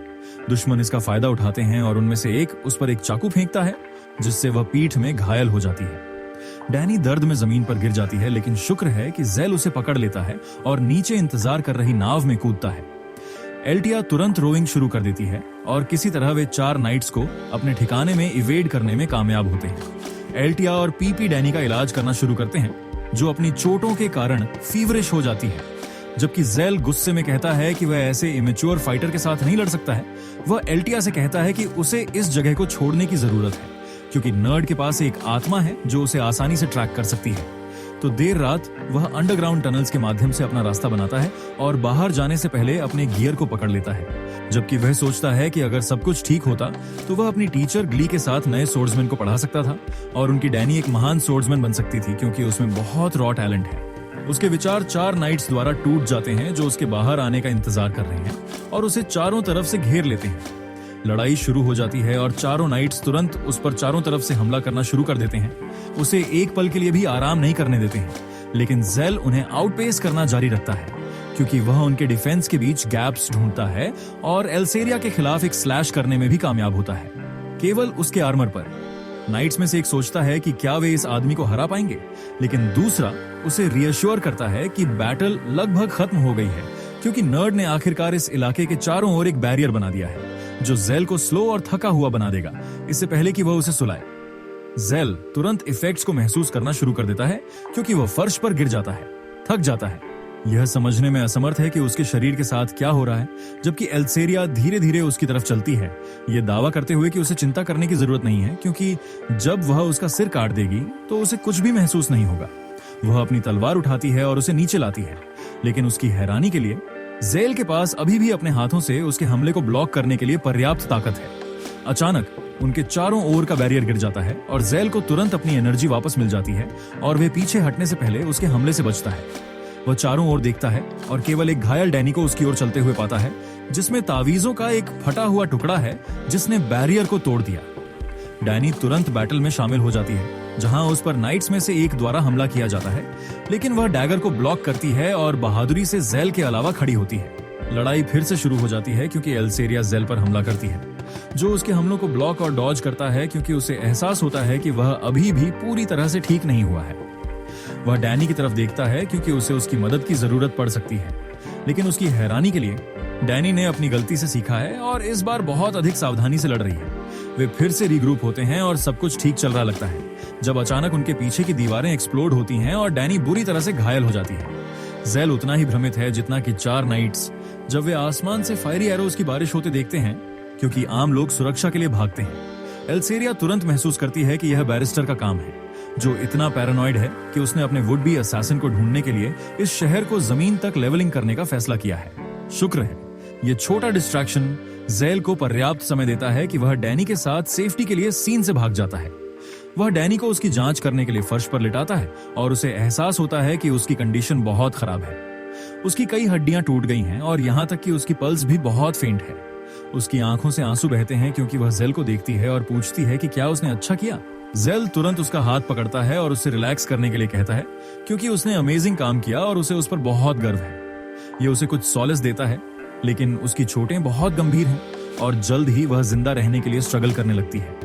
जेल उस पर चिल्लाता है कि वह अपनी ब्रीदिंग को नियंत्रित करे और अपनी जान के लिए लड़े, लेकिन धीरे धीरे उसका शरीर लिम्प हो जाता है, क्योंकि लाइफ फोर्स उसके शरीर से बाहर निकलना शुरू हो जाती है। जेल को एहसास होता है कि जब वह पूरी तरह से प्रतिक्रिया देना बंद कर देती है तो वह लगभग मर चुकी है। तो एक लास्ट डिच एफर्ट में वह अपनी तलवार निकालता है और उसे अपनी जीभ से चाटता है, जिससे उसके मुंह से खून बहता है। और तभी वह डैनी को होंठों पर चूमता है, जिससे उसके जीवन की कुछ शक्तियां उसके गले में ट्रांसफर होती है। लेकिन मुझे लगता है कि यह कुछ और पाने का बहाना था। उसकी आंखों में आंसू आने लगते हैं, क्योंकि वह भगवान से प्रार्थना करता है कि उसकी टेक्निक काम करे। और थोड़ी देर बाद डैनी जिंदा हो जाती है। जेल उससे उसके खून को स्वीकार करने और उससे न लड़ने के लिए कहता है। इसी बीच तोप खाने के विस्फोटों से कई घर पूरी तरह से राख हो जाते हैं। इस बीच बैरिस्टर की आर्मी दीवारों में एक गेपिंग होल बनाने में कामयाब होती है, जो मेरे दिल में छेद से बड़ा है। वे इस शहर पर पूरी तरह से हमला कर देते हैं, क्योंकि हाथी अंदर मार्च करना शुरू कर देते हैं और सैनिक किसी भी दुकान को लूटने लगते हैं जो उन्हें मिल सकती है। शुक्र है एल्सेरिया समय पर पहुंच जाती है और एक कैप्टन को तुरंत इस पागलपन को रोकने का आदेश देती है, क्योंकि उन्हें इस शहर पर हमला करने का कोई अधिकार नहीं है। कैप्टन डर जाता है, क्योंकि एल्सेरिया एक अमीर और शक्तिशाली नोबल की बेटी है। लेकिन एक कमांडर बीच में आता है और एल्सेरिया से कहता है कि उन्हें पूरे शहर को नष्ट करने का पूरा अधिकार है, क्योंकि यहाँ के लोग और लॉर्ड उन असैसिन्स को छिपा रहे हैं जो लॉर्ड बैरिस्टर को मारने के लिए तैयार हैं, और ऐसे अपराध का मतलब कुल विनाश है। एल्सेरिया बहस करने की कोशिश करती है और किसी भी तरह के प्रूफ के लिए पूछती है, लेकिन मेरे पिता की तरह कमांडर चिल्लाता है कि उसे अपने बेतुके दावों के लिए किसी भी प्रूफ की जरूरत नहीं है। वह इस शहर को जमीन पर बराबर करने और इसके लॉर्ड को फांसी देने का वादा करता है, जैसे ही वे उसे पकड़ते हैं। एल्सेरिया शॉक हो जाती है और सोचती है कि एक हीरो एक ऐसे कमांडर को क्यों नियुक्त करेगा जो इतना वाइल और बार्बरिक है। दूसरी तरफ कमांडर केवल हंसता है और एल्सेरिया और उसके दल को दूर खड़े होने और बिना हस्तक्षेप किए देखने के लिए कहता है। उसकी आर्मी उन्हें भी नष्ट कर देगी। उसके बाद कमांडर अपनी आर्मी को लॉर्ड के मैंशन की ओर आगे बढ़ने और लॉर्ड को उसके पास लाने से पहले उसे ईंट करके तोड़ने का आदेश देता है। सैनिक तुरंत कार्रवाई में कूद जाते हैं, क्योंकि वे आगे बढ़ना शुरू करते हैं, जबकि एल्सेरिया अपने दल पर चिल्लाती है कि उन्हें इस समस्या से बाहर निकलने के लिए एक योजना की जरूरत है। जबकि ये हो रहा था, जेल अभी भी डैनी के साथ बैठा था, ये उम्मीद करते हुए कि वह वापस चेतना में आ जाएगी। और उसकी हैरानी के लिए डैनी खांसती है और वास्तव में अपनी आंखें खोलती है। जेल को उसकी जान बचाने के लिए धन्यवाद कहती है। जेल राहत की एक लहर महसूस करता है क्योंकि वह उठता है और उससे चांद उगने तक इंतजार करने के लिए कहता है, क्योंकि यह उसे वह एनर्जी देगा जिसकी उसे जरूरत है। और एक बार जब वह आराम कर लेती है तो उसे आना चाहिए और उसे ढूंढना चाहिए, क्योंकि उसे इस लड़ाई में कुछ बैकअप की जरूरत हो सकती है। इस बीच सैनिक अपने हाथियों के साथ शहर को नष्ट करना और सब कुछ जलाना शुरू कर देते हैं, जबकि बच्चे और उनकी माँ में हर दिशा में दौड़ती हैं, ये सोचकर कि एक हीरो जिसे उनका सेवियर माना जाता है उन्हें इतनी बुरी तरह से क्यों मारना चाहता है। शहर इम्प्लोडिंग शुरू हो जाता है, क्योंकि शहर के अंदर 2 मर्सनरी ग्रुप लगभग एक सिविल वॉर में समाप्त हो जाते हैं, जबकि वे इस आर्मी को हराने का एक तरीका निकालने की कोशिश कर रहे हैं। जबकि एल्सेरिया पूरी तरह से हेल्पलेस महसूस करती है, क्योंकि उसे याद आता है कि डैनी ने उससे कहा था कि जिन हीरोज को वह डिफेंड करने की कोशिश कर रही है वे असली मॉन्स्टर्स हैं। कमांडर और कैप्टन दोनों ऊपर से विनाश को देखते हैं, लेकिन कमांडर अभी भी हो रहे विनाश के लेवल से संतुष्ट नहीं है, तो वह सैनिकों को हर घर पर डोर टू डोर जाने के लिए कहता है और एक रिबेल को शहर में रहने देने के लिए उन्हें सजा देना शुरू कर देता है। एल्सेरिया इस पर विश्वास नहीं कर सकती, क्योंकि सैनिक पूरे शहर में निर्दोष पुरुषों और महिलाओं को मारना शुरू कर देते हैं। वह एक बच्चे और उसकी मां की मदद करने की कोशिश करती है, लेकिन उसके पार्टी मेंबर्स द्वारा रोक दी जाती है, जो दावा करते हैं कि वह यहाँ कुछ भी नहीं कर सकती। उसकी आंखों से आंसू बहते हैं, क्योंकि वह खुद को फ्री करने और उस बच्चे की जान बचाने के लिए स्ट्रगल करती है। लेकिन उसकी हैरानी के लिए जेल बहुत आखिरी पल में आता है, एक स्विफ्ट मोशन में सैनिक का सिर काट देता है। दूसरा सैनिक इतना हॉरिफाइड हो जाता है कि वह डर में जमीन पर गिर जाता है, जबकि जेल घोषित करता है कि वह हीरो किलर है जिसे वे ढूंढ रहे हैं। सैनिक रीइंफोर्समेंट्स के लिए चिल्लाता है और जल्द ही हीरो किलर को हराने के लिए अपने लीडर के साथ सैनिकों का एक प्लेटून आता है। वे सभी जेल के खिलाफ एक फेस ऑफ में खड़े होते हैं, लेकिन उनमें से सभी उससे लड़ने के लिए बहुत डरे हुए हैं, जो उनके लीडर को गुस्सा दिलाता है, जबकि जेल उन पर उससे डरने का मजाक उड़ाता है, जबकि वे उन निर्दोष लोगों को मारने में बहुत मजे कर रहे थे जो वापस नहीं लड़ सकते थे। आखिरकार कुछ सैनिक अपनी हिम्मत इकट्ठा करते हैं और उस पर हमला करते हैं, लेकिन जेल को उन्हें काटना में कोई परेशानी नहीं होती है। इससे पहले कि वह सैनिकों के अगले सेट पर चला जाता है, जिसे वह एक केक को कार्विंग करने की तरह काटता है। कुछ सैनिक अपने स्पीयर्स को एक एडवांटेज के रूप में उपयोग करने की कोशिश करते हैं, लेकिन जेल बहुत तेज है और उन्हें भी बिट्स में काटने से पहले दूरी को बंद कर देता है। प्लेटून लीडर अपने आर्चर्स पर चिल्लाता है कि उसे मार डालो, लेकिन जेल उनके एरोज से डॉज करने में कामयाब होता है और प्लेटून लीडर के लिए जाने से पहले उन्हें मार देता है। वह बिना किसी इश्यूज के प्लेटून लीडर को मार डालता है और नागरिकों पर सुरक्षा के लिए भागने के लिए चिल्लाता है। इस बीच एल्टिया 2 मर्सनरी ग्रुप्स के बीच सिविल वॉर को रोकने में कामयाब होती है, क्योंकि वह दोनों लीडर्स को जानती थी और उन्हें इनर सिटी में स्मगल करने में मदद करती थी। वह उन्हें एकजुट करने में कामयाब होती है और सशस्त्र नागरिकों के साथ मिलकर वे हीरो की आर्मी के खिलाफ लड़ने का फैसला करते हैं। बैटल फ्रंट पर वापस कैप्टन को जीतने के चांसेस के बारे में कॉन्फिडेंट महसूस होता है, क्योंकि जेल एक मैसिव आर्मी के खिलाफ केवल एक आदमी है और कोई रास्ता नहीं है कि वह इस बैटल से जिंदा बाहर निकल सके। दुर्भाग्य से उसे जल्द ही नागरिकों के काउंटर अटैक के बारे में पता चलता है और उसका कॉन्फिडेंस धीरे धीरे गायब होना शुरू हो जाता है। एल्टिया द्वारा नेतृत्व में 2 मर्सनरी ग्रुप्स दुश्मन के रैंक को तोड़ना शुरू कर देते हैं, जबकि नागरिक खुद को एरोज से बचाने के लिए शील्ड्स का उपयोग करते हैं। एल्सेरिया और उसके दल को पता चलता है कि अकेले जेल ने बेसिकली लड़ाई के ज्वार को पूरी तरह से बदल दिया है और वह दुश्मन बलों की स्पिरिट्स को तोड़ने के बहुत करीब है, लेकिन उन्हें यह भी एहसास होता है कि वह अब थक रहा है। एल्टिया एक टफ डिसीजन लेती है और बेसिकली जेल के साथ सेना में शामिल होने का फैसला करती है और अपने दल को दुश्मन बलों से निर्दोष नागरिकों की रक्षा करने का आदेश देती है। इससे पहले कि वे बाहर जा सकें, दुश्मन बलों में टेरर की एक लहर दौड़ जाती है, क्योंकि वे पीछे से एक बेहद मजबूत लड़की के मारने के बारे में चिल्लाते हैं। यह लड़की खुद डैनी निकली, जिसके अब सफेद बाल और किसी कारण से उसके शरीर पर पंख के छोटे बिट्स हैं। वह अपने सामने के दुश्मनों का क्विक वर्क करती है और जेल के साथ फिर से मिलती है, जो उसे फिर से उठते और दौड़ते हुए देखकर खुश महसूस करता है। वह पूछता है कि क्या वह उसके साथ लड़ना चाहेगी और वह इस अवसर पर उत्सुकता से सहमत होती है। जल्द ही लड़ाई फिर से शुरू हो जाती है, लेकिन दुश्मन जेल और डैनी की संयुक्त शक्ति के खिलाफ मैच्ड नहीं है, क्योंकि वे रिकॉर्ड समय में पूरे प्लेटून को हराते हैं। ये कैप्टन के कॉन्फिडेंस को तोड़ देता है, क्योंकि सैनिक भागना शुरू कर देते हैं, लेकिन उनके भागने को एल्सेरिया और उसके दल द्वारा काट दिया जाता है, जो एक एक करके सैनिकों को मारना शुरू कर देते हैं। जेल और डैनी किसी को भी डिलीट करना जारी रखते हैं जो उनके रास्ते में आता है, और जल्द ही कमांडर भी इसके लिए भागने का फैसला करता है, लेकिन कैप्टन को लाइन पकड़े रहने के लिए कहता है और रीइंफोर्समेंट्स लाने का वादा करता है। सैनिक अपने कमांडर को भागते हुए देखने के बाद कोई होप पूरी तरह से खो देते हैं और वे सभी लड़ाई से भागना शुरू कर देते हैं, जबकि शहर के लोग उनका पीछा करते हैं। एक ड्रैगन राइडर का एक स्क्वाड भी हेलफायर करने के लिए आता है, जबकि एक एलिफेंट यूनिट भी शहर में प्रवेश करता है। कैप्टन सोचता है कि बैटल अब खत्म हो गई है, लेकिन बैरिस्टर बिना किसी कारण के अपनी ही एलिफेंट यूनिट को नष्ट कर देता है। कैप्टन को एहसास होता है कि उसका हीरो पागल है और एलिस के बीच अपनी जान बचाने के लिए भागना शुरू कर देता है, जहां उसे एल्सेरिया और उसके क्रू द्वारा रोक दिया जाता है। वे उससे बैरिस्टर के बारे में सारी जानकारी उगलने के लिए कहते हैं, लेकिन कैप्टन भागने का फैसला करता है, केवल एल्सेरिया के क्रू द्वारा शैकल्ड होने के लिए। बैटलफील्ड में वापस मर्सिनरी लीडर धीरे धीरे उम्मीद खोना शुरू कर देता है, क्योंकि वह ड्रैगन स्क्वाड को ऊपर उड़ते हुए देखता है और डिब्री का एक टुकड़ा उसे कुचल देता। अगर जेल ने उसे अपनी तलवार से शैटर नहीं किया होता और मर्सिनरी लीडर को उठने और फिर से लड़ने के लिए नहीं कहा होता। जेल फैसला करता है कि ड्रैगन स्क्वाड का जल्द से जल्द ध्यान रखा जाना चाहिए, तो वह डैनी को उसके पीछे चलने के लिए कहता है, क्योंकि वह एक बीम से दूसरे पर कूदता है इससे पहले कि वह मूनलाइट स्काई में खुद को लॉन्च करता है। अचानक उसके शरीर से मैजिकल सोर्ड्स का एक गुच्छा दिखाई देता है, क्योंकि वह एक बार में कई ड्रैगन राइडर्स का ध्यान रखता है। हर कोई इस डिस्प्ले पर शॉक हो जाता है और ड्रैगन राइडर्स डर से भर जाते हैं और वे यह भी नहीं जानते कि वे किस तरह के मॉन्स्टर के खिलाफ लड़ रहे हैं। डैनी भी कार्रवाई में कूदती है, क्योंकि वह ड्रैगन्स में से एक पर कब्जा कर लेती है और किसी को भी मारना शुरू कर देती है जो उसके रास्ते में आने की हिम्मत करेगा। कुछ मेजेस उसे अटैक करने की कोशिश करते हैं, लेकिन जेल की तलवार मैजिक को ब्लॉक और रिफ्लेक्ट करने में कामयाब होती है और उसे तुरंत मार देती है।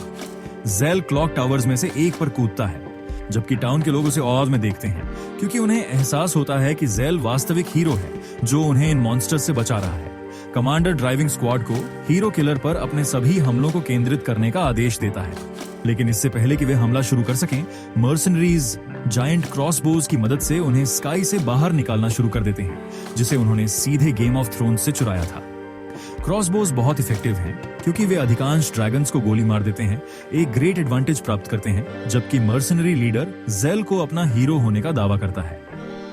पहले तो स्थानीय लोग शॉक्ड हो जाते हैं, लेकिन वे जल्द ही अपनी आवाज में शामिल हो जाते हैं, क्योंकि वे जेल के लिए अपने हीरो के रूप में चांट करते हैं, क्योंकि लड़ाई रेजिंग ऑन होती है। जेल को वास्तव में कोई परवाह नहीं है, क्योंकि वह लड़ाई पर ध्यान केंद्रित करता है और ड्रैगन स्क्वाड के बाकी हिस्सों का ध्यान रखना शुरू कर देता है, इससे पहले कि वह उस ड्रैगन पर कूदता है जिस पर डैनी सवारी कर रही थी। कमांडर एक बार फिर से महसूस करता है कि वह जेल के खिलाफ कोई मैच नहीं है और पुरुषों को लड़ना जारी रखने का आदेश देने के बाद भागने का फैसला करता है, जबकि वह कुछ और रीइंफोर्समेंट प्राप्त करता है। यह जाहिर तौर पर सैनिकों के साथ अच्छी तरह से नहीं गया, जिन्होंने तुरंत लड़ने की इच्छा खो दी, जबकि जेल ने उन्हें एक एक करके अलग कर दिया। कमांडर को एहसास होता है कि लड़ाई जीतने का केवल एक ही तरीका है, और वह है ग्लेन द्वारा बनाए गए वॉरशिप्स में से एक का कंट्रोल लेना, जो शहर में छिपा हुआ है। वह सोचता है कि अगर वह उसके लिए इस लड़ाई को जीतने में कामयाब होता है तो बैरिस्टर उसे कितने रिचेस देगा। लेकिन इससे पहले कि वह उस स्थान पर पहुंच पाता जहां शिप छिपा हुआ था, शिप खुद हवा में तैरना शुरू कर देता है, जबकि कैप्टन उस पर एक रस्सी पर लटक रहा था। कमांडर को एहसास होता है कि कैप्टन पकड़ा गया होगा और उसने पहले ही एल्सेरिया और उसके क्रू को बीन्स फैला दिया है। दूसरी तरफ बैरिस्टर को इस डेवलपमेंट के बारे में कोई क्लू नहीं है और वह सोचता है कि उसके पुरुषों में से एक ने पहले ही ग्लेन के फ्लैगशिप पर कब्जा कर लिया है और अब उसे बैरिस्टर के पास ला रहा है। ये उसे बहुत सारे ऑप्शंस देता है, क्योंकि वह शिप को नुकसान पहुंचाने के किसी भी डर के बिना पूरे शहर को धूल और राख में बदल सकता है। उसे याद आता है कि उसके खुद के बैटलशिप बनाने के उसके अनुरोध को किसी भी एक्सप्लेनेशन से क्यों अस्वीकार कर दिया गया था, भले ही ग्लेन ने बिना किसी मुद्दे के खुद के लिए एक बनाया था।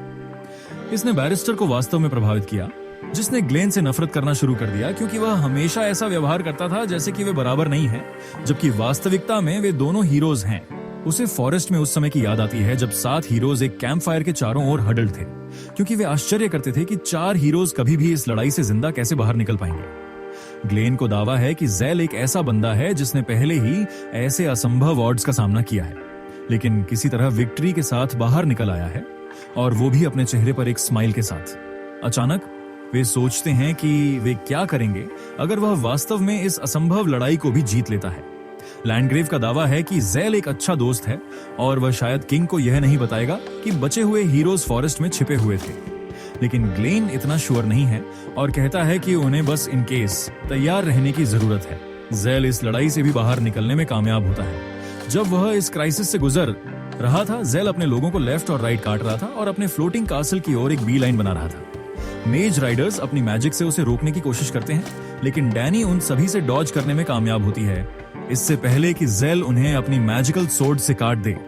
बैरिस्टर आखिरकार जेल को सीधे उसकी ओर उड़ते हुए देखता है और अपने मेगा कैनन का उपयोग करके उसे स्काई से उड़ाने का फैसला करता है। लेकिन सौभाग्य से जेल के लिए बैरिस्टर का एम मेरे ड्रंक होने पर पॉट में पेशाब करने की कोशिश के समान है।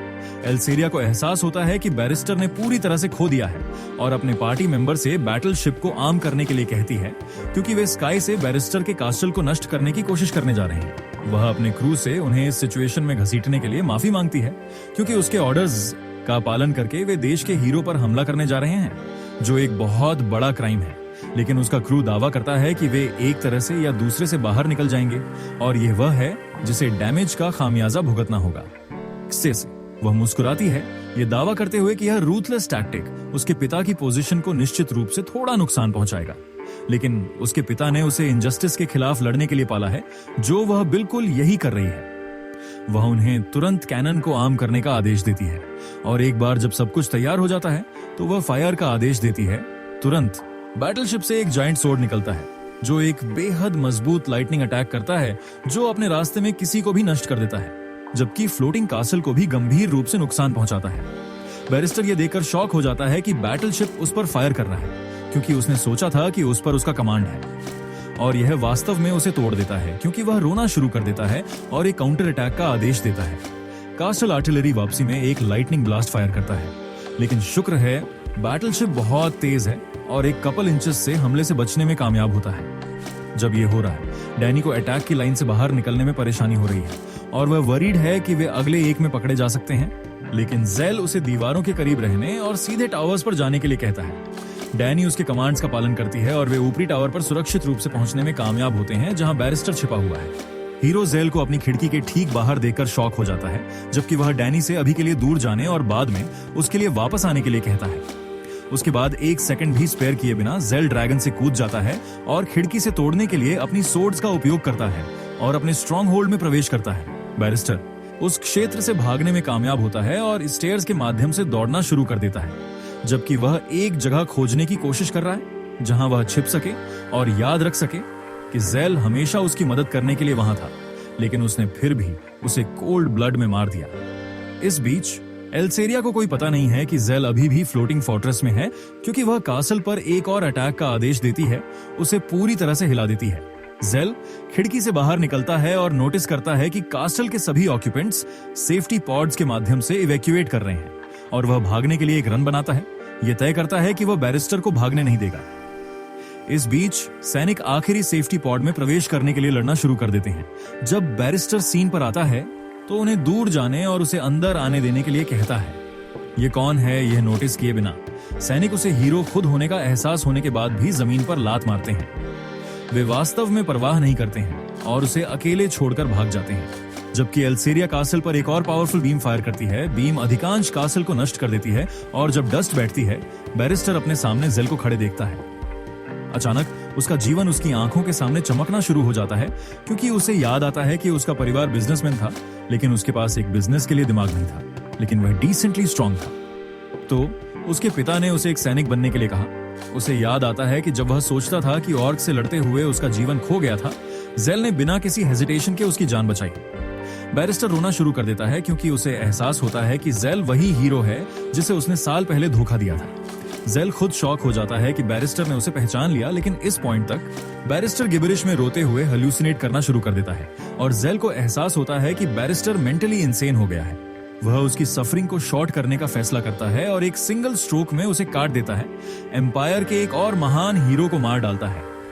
जेल वहां खड़ा है और यह सोच रहा है कि उसे आगे क्या करना है, जब अचानक एक बड़ा शिप डिस्ट्रॉयड कासल के ठीक सामने रुक जाता है। एम्पायर के जनरल्स में से एक, जो जेल को पहले जानता था, बाहर निकलता है और जेल को इस मैडनेस को रोकने के लिए कहता है, लेकिन अचानक बैरिस्टर के मृत शरीर को खून के एक पडल में जमीन पर पड़े हुए देखता है। वह शॉक हो जाता है कि जेल अकेले ही एक नहीं बल्कि 2 हीरोज को मारने में कामयाब रहा। जेल दुखी दिखता है और कहता है कि उसके पास अभी भी ध्यान रखने के लिए 5 और हैं, जब अचानक फीस्ट भी शिप से बाहर निकलता है और जेल के पास नॉनशलांटली चलता है। ये दावा करते हुए कि वो वास्तव में बैरिस्टर की परवाह नहीं करता है और ये वास्तव में उसके लिए अच्छा है, क्योंकि अब जेल के सिर पर बाउंटी और भी अधिक है। जेल तुरंत उसे शहर के उस आदमी के रूप में पहचानता है जिसने उन राउडी मैन का ध्यान रखा था जो पीपी को परेशान कर रहे थे। फीस्ट खुद को हीरो ग्लेन के कमांड के तहत एक लोली नाइट के रूप में पेश करता है और उसे एक ड्यूअल के लिए चैलेंज करता है। फीस्ट तुरंत अपनी तलवार बाहर निकालता है और एक स्टैंस लेता है जो जेल के लिए बहुत फेमिलियर है, उसे सरप्राइज करता है। इससे पहले कि वह रिएक्ट कर पाता, फीस्ट अपनी सारी ताकत के साथ उसे नीचे गिराने की कोशिश करता है, लेकिन जेल के पास अभी भी उसकी स्पीड के साथ बने रहने के लिए पर्याप्त स्टैमिना है, क्योंकि वह ऑफेंसिव पर जाने का फैसला करने से पहले सभी हमलों को ब्लॉक और डिफ्लेक्ट करता है। तलवारें बार बार टकराती हैं और फीस्ट को जल्द ही एहसास होता है कि उसने हीरो किलर को अंडर एस्टिमेटेड किया होगा, क्योंकि जेल एज लेना शुरू कर देता है, क्योंकि वह फीस्ट को ऑल आउट जाने के लिए मजबूर करता है। उनकी लड़ाई रेजिंग ऑन होती है क्योंकि फीस्ट अपने ओपोनेंट के लिए रिस्पेक्ट प्राप्त करता है, जबकि जेल को एहसास होता है कि फीस्ट को उसी मास्टर द्वारा ट्रेंड किया गया होगा जिससे उसे ट्रेनिंग मिली थी, और यही कारण है कि वह उसके साथ बने रहने में सक्षम है। फीस्ट इसे एक नॉच लेने का फैसला करता है और एक ओवरहैंड स्विंग के साथ ऊपर दौड़ता है, लेकिन जेल फिर से अपने हमलों को डिफ्लेक्ट करने में और उसे वापस धकेलने में कामयाब होता है। फीस्ट मस्ती कर रहा है क्योंकि वह जेल की ताकत और एंड्योरेंस की तारीफ करता है, इससे पहले कि वह उसे अपनी ट्रू पावर्स को रिवील करने और उसकी मैजिकल सोर्ड्स को निकालने के लिए कहता है। इससे पहले कि जेल जवाब दे पाता, डैनी आती है और जेल की मदद करने की कोशिश करती है, लेकिन उसे एक दूरी बनाए रखने के लिए मजबूर किया जाता है क्योंकि कास्टल किसी भी पल गिर सकता है। फीस्ट जेल को ताना मारना जारी रखता है, यह दावा करते हुए कि वह उसकी ब्लैक विंग टेक्निक के बारे में जानता है, जो उसे मैजिकल सोर्ड्स का एक गुच्छा देता है और कहता है कि वह उसे फुल स्ट्रेंथ पर लड़ना चाहता है। फीस्ट जारी रखता है कि अभी वह सिर्फ एक स्लेव है जिसने हीरो के तहत एक हाई पोजीशन अर्जित की है, लेकिन वह फिर भी एक स्लेव है। एक बार जब वह किंग के सामने इनफेमस हीरो किलर का सिर लाता है, तो उसे इतना हैंडसमली रिवॉर्डेड किया जाएगा कि वह अपनी फ्रीडम अर्जित कर सकता है, जिसके बाद वह शायद एक स्वॉर्ड इंस्ट्रक्टर भी बन जाएगा। उसके साथ वह एक बार फिर से अपनी पेस को ऊपर उठाने का फैसला करता है ताकि वह जेल को अपनी ब्लैक विंग टेक्निक का उपयोग करने के लिए मजबूर कर सके, लेकिन जेल एक शांत रवैया बनाए रखता है। डिफेंसिवली हर एक हमले को इतनी प्रिसीजन के साथ ब्लॉक करता है कि फीस्ट को एहसास होता है कि यह आदमी सोर्ड के साथ रॉ स्किल्स के मामले में मास्टर ग्ली से भी आगे निकल गया होगा। जनरल सीन को हॉरर के साथ देखता है क्योंकि वह अपने सामने ट्रेजेडी को अनफोल्ड होते हुए देख सकता है, जहां किंगडम में सबसे मजबूत तलवार के रूप में जाना जाने वाला व्यक्ति एक यंग टैलेंट के खिलाफ लड़ रहा है जो उसी टाइटल को इनहेरिट करने की लाइन में है, लेकिन एक दूसरे से सीखने के बजाय वे एक दूसरे को नष्ट करने की कोशिश कर रहे हैं। फीस्ट जेल पर चिल्लाता है कि उसने सोर्ड्समैनशिप कहां सीखी, लेकिन जेल अपना मुंह बंद रखता है, फीस्ट को फिर से हमला करने के लिए मजबूर करता है। जेल इस बार पीछे हटता है, ये महसूस करते हुए कि यह यंग बॉडी जिसमें वह ट्रांसफॉर्म्ड हो गया है वास्तव में इससे ज्यादा को संभाल नहीं सकती है। फीस्ट को एहसास होता है कि कुछ जेल को रोक रहा है और कहता है कि अगर वह फुल स्ट्रेंथ पर नहीं लड़ सकता है तो फीस्ट के पास उसे अभी और यहीं खत्म करने के अलावा कोई विकल्प नहीं है। उस प्रोक्लेमेशन के साथ फीस्ट अपना सारा ध्यान अपनी तलवार की नोक पर केंद्रित करता है, इससे पहले कि वह नॉर्मल आई के लिए बहुत तेज हमलों की फ्लरी में फूटता है। जेल मुश्किल से ही उसकी मूवमेंट्स को ट्रैक करने में और हमले को डिफ्लेक्ट करने में कामयाब होता है, जबकि हर स्विंग से उसे वापस धकेला जाता है। दुर्भाग्य से वह इसे हमेशा के लिए जारी नहीं रख सकता है और फीस्ट को एक ओपनिंग मिलती है जिसका वह फायदा उठाता है और एक स्ट्राइक मारता है जो इतना स्विफ्ट है कि जेल समय पर रिएक्ट करने में विफल रहता है। उसका आर्मर टूटने लगता है क्योंकि वह अपने घुटनों पर गिर जाता है। फीस्ट बहुत खुश नहीं लगता है, वह मुड़ता है और कहता है कि उसने जो कोशिश की वह ब्लैक विंग टेक्निक की एक बहुत क्रूड इमिटेशन थी, जिसे जेल को एक माइल दूर से आते हुए देखना चाहिए था क्योंकि उसने सपोजिडली इस टेक्निक में महारत हासिल कर ली है। जेल अपनी तलवार को अपने दुश्मन की ओर इशारा करते हुए एक बार फिर से अपने पैरों पर वापस आ जाता है, जबकि फीस्ट थोड़ा बोर्ड दिखने लगता है और कहता है कि अपने अगले हमले के साथ वह लड़ाई खत्म कर देगा। जेल फीस्ट पर मुस्कुराता है, ये सोचते हुए कि मास्टर ग्ली को बहुत सारे रॉ टैलेंट के साथ एक और यंग मैन मिला, लेकिन वह फैसला करता है कि अब इस लड़ाई को खत्म करने का समय आ गया है। क्लाउड्स रास्ते से हट जाते हैं और मूनलाइट जेल की पीठ पर गिरती है, उसे एनर्जी से भर देती है, जिसे जनरल को एहसास होता है और वह फीस्ट को चेतावनी देने की कोशिश करता है, लेकिन उसने पहले ही अपना हमला शुरू कर दिया है और अपनी पूरी ताकत के साथ जेल की ओर दौड़ता है। इस बार जेल एक्सट्रीम ईज के साथ हमले को डॉज करने में कामयाब होता है, इससे पहले कि वह अपना खुद का ब्लैक विंग स्ट्राइक मारता है जो इतना तेज और मजबूत है कि फीस्ट को प्रोसेस करने के लिए एक पल भी नहीं मिलता है, क्योंकि उसकी तलवार टुकड़ों में बिखर जाती है और उसके शरीर में कई घाव खुल जाते हैं क्योंकि वह जमीन पर गिर जाता है। जनरल तुरंत फीस्ट की जांच करने के लिए दौड़ता है। शुक्र है कि वह मॉर्टली वुंडेड नहीं है। जबकि जेल फीस्ट को बताता है कि वह सही था और उसके वर्तमान बॉडी के साथ ब्लैकविंग टेक्निक फीस्ट को हराने का एकमात्र तरीका था। वह आगे कहता है कि उसने फीस्ट की ब्लेड में हेजिटेशन महसूस की और उसे बताता है कि एक बार जब वह उससे आगे निकल जाएगा तो वह ब्लैकविंग टेक्निक में भी महारत हासिल कर पाएगा। जल्द ही कास्टल टुकड़ों में गिरने लगता है, लेकिन शुक्र है कि डैनी अपने ड्रैगन के साथ ठीक बाहर है और बैटल सीन से जेल को उठाती है और चली जाती है। जनरल फीस्ट से खुद को संभालने के लिए कहता है, लेकिन फीस्ट मानसिक रूप से टूट गया लगता है क्योंकि उसे एहसास होता है कि ब्लैकविंग एक वन हिट किलर मूव है, लेकिन फिर भी वह अभी भी अलाइव है, जिसका मतलब है कि जेल ने वास्तव में उस पर मर्सी दिखाई और उसे जीने दिया। शहर में वापस पास के क्षेत्र से एक और स्मॉल नोबल पावर स्ट्रगल का फायदा उठाने का फैसला करता है और अपने गार्ड्स के साथ शहर के अंदर दौड़ता है, जहां मर्सनरी लीडर ने जेल हीरो के सम्मान में 4 सोर्ड्स के साथ एक फ्लैग इरेक्ट किया है। नोबल उन पर फ्लैग को नीचे रखने और सरेंडर करने के लिए चिल्लाता है क्योंकि फ्लैग हीरो किलर के रूप में गद्दार के साथ है। नागरिकों ने खुले तौर पर उसकी मांगों को मना कर दिया, यह दावा करते हुए कि यह फ्लैग उस असली हीरो का है जिसने उनकी रक्षा की। लेकिन नोबल अपने हाथों में मैटर लेने का फैसला करता है और अपने माउंटेन ऑफ सन को अपने हैमर के साथ फ्लैग और उसके रास्ते में आने वाले किसी भी व्यक्ति को नीचे लाने के लिए भेजता है। आदमी फ्लैग के पास जाता है और एक सिविलियन को मारने वाला था, लेकिन जेल सही समय पर आता है, हैमर को 2 टुकड़ों में काटता है और में उसके आर्मर को भी नष्ट कर देता है। सैनिकों का पूरा प्लेटून उस आदमी की दृष्टि से अपनी बूट्स में कांपना शुरू कर देता है जिसने अकेले ही एक आर्मी से लड़ाई की। नोबल उन्हें एक बैटल के लिए आगे धकेलने की कोशिश करता है, लेकिन उसका अपना बेटा अपने वेपन्स को नीचे रखने का फैसला करता है, बाकी सभी को भी भागने के लिए मजबूर करता है। पूरा शहर अपने हीरो की वापसी का जश्न मनाता है, लेकिन जेल एक स्माइल भी नहीं देता क्योंकि वह फ्लैग पोल के पास जाता है और उसे काट देता है ताकि फ्लैग नीचे आ जाए।